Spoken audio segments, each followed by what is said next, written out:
Okay, so New York is a place that everyone in the world wants to move to. Okay? And realistically, like because everyone in the world wants to live in New York, living in New York is really expensive because there's a lot of demand from it. Okay?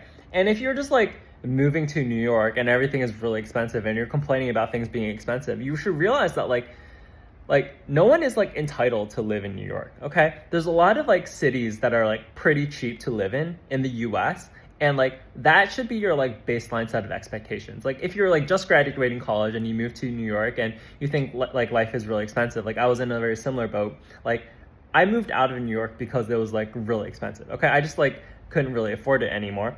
And that's like the baseline set of expectations that you should have. You know what I mean? Like no one is entitled to live in New York. If you want to live in New York, you have to like work really, really hard to like pay off your bills and stuff like that, because like that's just like the cost of like living in a city where everyone wants to live in. Okay? Like no one is entitled to like a middle class existence in New York. Like that's just not realistic because of like how magical New York is. Like all the amenities are being created in New York, like you're paying for that, okay? And you can't just like isolate that from like the rest of the New York experience. Like living in New York is expensive and you should realize that, and you shouldn't be feeling entitled to live in New York.